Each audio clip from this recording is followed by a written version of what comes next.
जन्म कहाँ हुआ मैं ये नहीं जानती थी,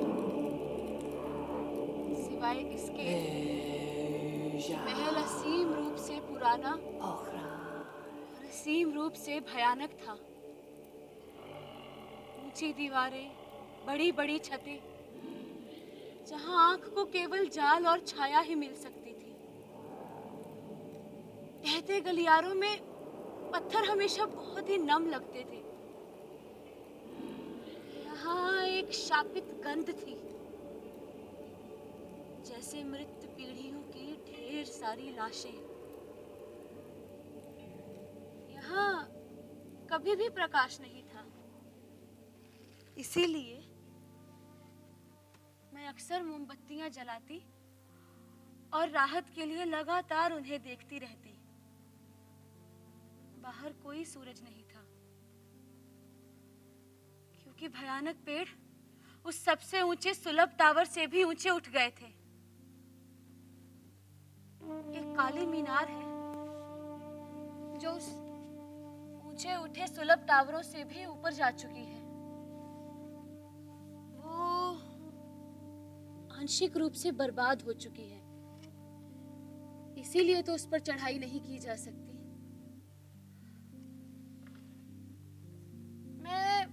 मैं यहाँ वर्षों से रही होंगी, लेकिन समय को मैं माप नहीं सकती।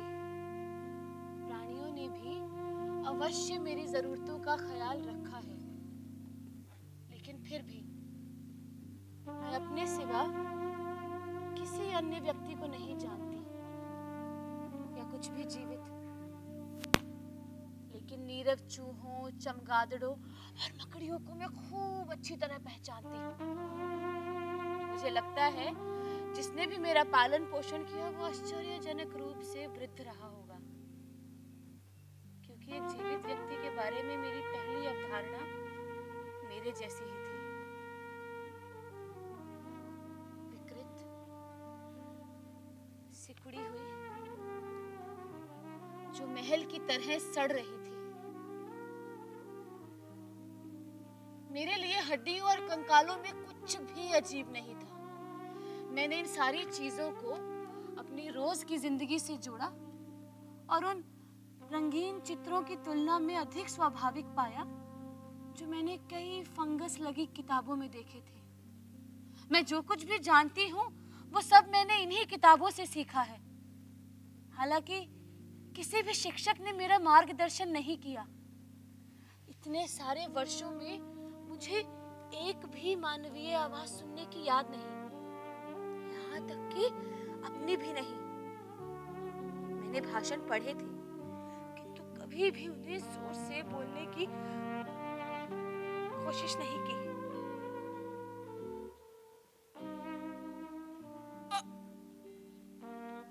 मैं अपने पहलू के बारे में समान रूप से कुछ नहीं कह सकती, क्योंकि महल में कोई दर्पण ही नहीं थे। इसीलिए मैंने खुद को उन सभी युवा कृतियों के समान माना जो मैंने कभी किताबों में देखे थे या फिर खुद चित्रित किए थे। मुझे युवा अवस्था के प्रति सचेत महसूस होता है,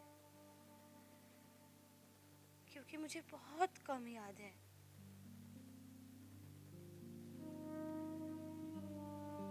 इसीलिए संतहीन गोदड़ी के माध्यम से मैंने एक सपना देखा और इंतजार किया।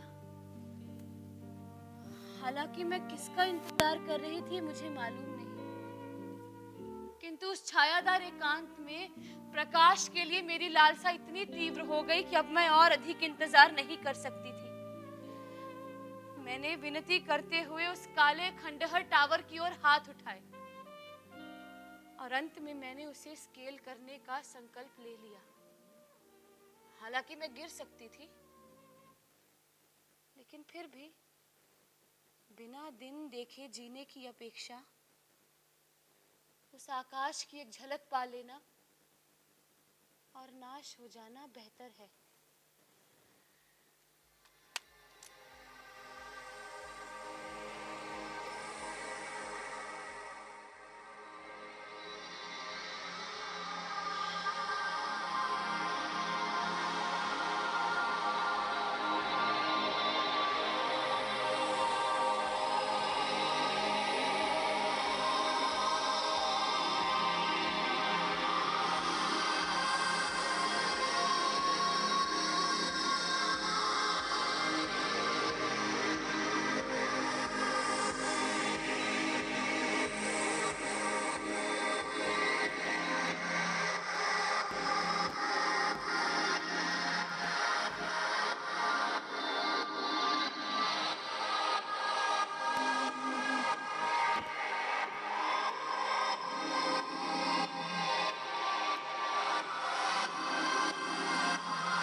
हाथ से उस ऊंचाई को न्याय करने की कोशिश की जो मैंने अभी अभी प्राप्त की थी। और इसी तरह से अक्सर हताश उस चट्टान पर चढ़ते चढ़ते मैंने महसूस किया कि मेरा मेरा मेरा सिर चीज से टकरा रहा है।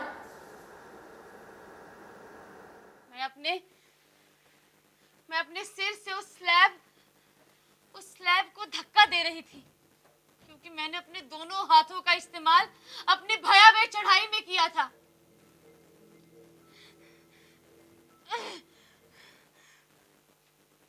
जैसे ही मैं ऊपर पहुंची, मुझे समझ में आया कि मेरी चढ़ाई अनंत के लिए थी, क्योंकि ये स्लैब किसी दरवाजे का ट्रैप डोर था, जो निचले टावर की तुलना में अधिक समतल फर्श का एक हिस्सा था। मैं जैसे उस पत्थर के फर्श पर थक कर लेटी, मैंने इसके गिरने की एक भयानक गूंज सुनी।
महल के शिखर पर पहुंच गई, और जैसे ही मैंने दरवाजे की ओर कदम बढ़ाए, चांद पर एक गहरा बादल छा गया, जिससे मैं ठोकर खाकर गिर पड़ी। अंधेरे में मैंने अपनी प्रगति को और भी धीमा अनुभव किया, और जैसे ही मैं झंझरी पर पहुंची, मैंने इसे खुला पाया, लेकिन उसे उस ऊंचाई से गिर जाने के डर से नहीं खोला जो मैंने अभी अभी प्राप्त की थी। और फिर चांद निकल आया।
मैं ना तो जानती थी और ना ही परवाह करती थी कि मेरा अनुभव कोई पागलपन, सपना या फिर जादू था।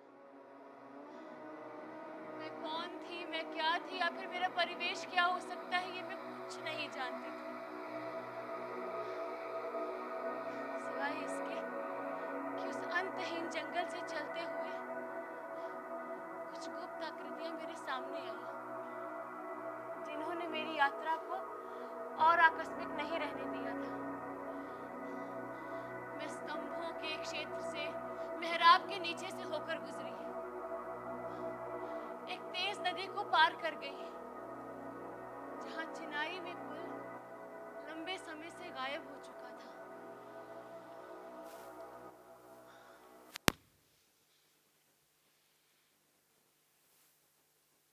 एक आईवीड महल, अजीब तरह से परिचित। मैंने देखा कि खाई भर गई थी और कुछ प्रसिद्ध टावरों को गिरा दिया गया है, लेकिन भ्रमित करने के लिए नए पंख मौजूद थे। लेकिन जो मैंने सबसे आश्चर्य और उत्साह से देखा वो थी खुली खिड़कियां, जो प्रकाश के भव्य रूप से धधक रही थी। मैंने वहां अजीब से कपड़े पहने हुए कई लोगों को देखा। वास्तव में बातें करना और उत्साह करना, इससे पहले मैंने कभी मानव भाषण नहीं सुना था। केवल अनुमान लगा सकती थी कि क्या कहा गया है। और जैसे ही मैंने उस खिड़की से उस अपार्टमेंट के अंदर कदम रखा, जैसे कि मैंने अपनी आशा के, निराशा के सारे काले आक्षेप में कदम रखा। पूरा अपार्टमेंट भयानक चीखों से गूंज उठा। हर तरफ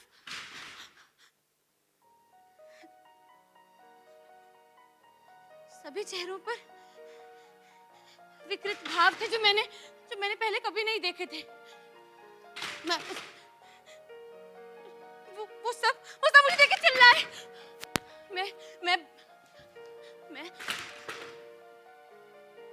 मैं चिल्लाई नहीं,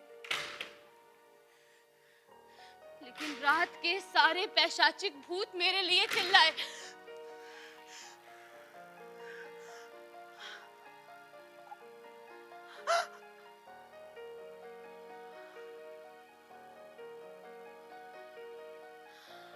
मैं वो सब जानती थी जो था। मैंने भयानक जंगल, उस महल से परे इस इमारत को पहचान लिया।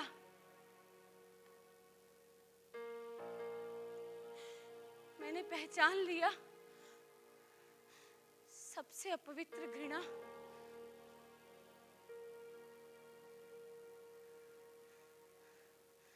जो मेरे सामने छिपकर खड़ी थी।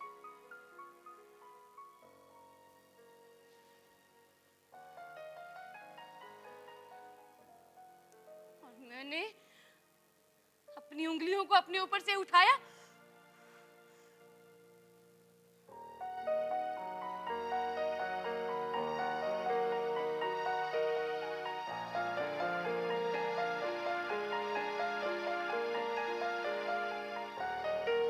मेरे लिए प्रकाश नहीं है। और अब मैं अपने इस नए जंगलीपन और स्वतंत्रता का अपनी अलगाव की कड़वाहट में पूरी तरह से स्वागत करती हूँ। मैं हमेशा से जानती थी कि मैं एक बाहरी व्यक्ति हूँ, एक आउटसाइडर, जो इस सदी में यहाँ का नहीं है, या उनसे भी जो अभी भी पुरुष है। ये मैं तब से जानती हूँ जब मैंने उस सुनहरे मेहराब के नीचे अपनी घिनौनी उंगलियों को फैलाया था और उस ढीली कांच की सतह को छुआ था।